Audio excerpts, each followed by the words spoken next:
The screen that you and your student will now be viewing looks like this.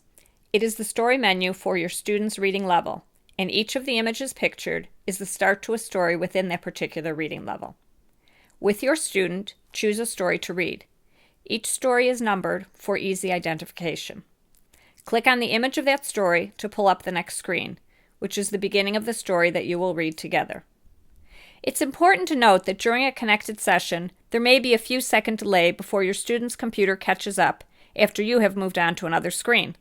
For this reason, it is a good idea to check in periodically with your student to make sure that you are indeed viewing the same screen. To begin, ask the student to read the story to you, or you may choose to read the story together. This is what a typical story screen looks like. You'll see that the lines are numbered. This helps you and your student to easily identify the lines of text in each story. You'll also see that the words are color-coded. This is for your information as a tutor. The red words are sight words that the student is expected to know on sight.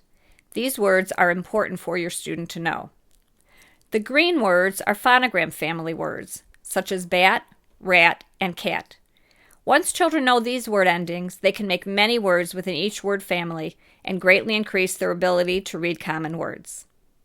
The black words are words that the students don't necessarily need to learn right now. They are there simply to add interest to the story. There is no need to draw your students' attention to the colors. The words are differentiated just for your knowledge, so you can more easily know which are the most important words for your student to learn. Concentrate on the red and green words, and feel free to read the black words to your student if he or she is having difficulty with them. You can click on any word or part of a word to highlight it for your student. When you click, a green dot appears.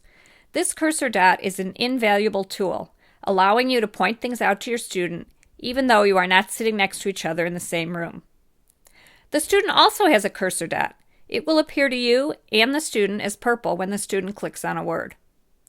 If you click on the yellow text circle, a white box will appear, allowing you to type a word or part of a word to show to your student. Type a word in the box. Click on Show, and your student will be able to see the word or words you typed. This tool is useful if your student is struggling with a particular word in a story. You can show your student a word that is similar to, or from the same phonogram family as, the unfamiliar word.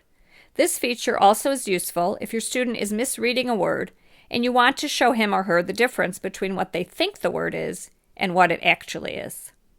By the way, students also can type in this box and send a word to you. Most tutors do not have their students type in the box until later in the school year, if at all, however.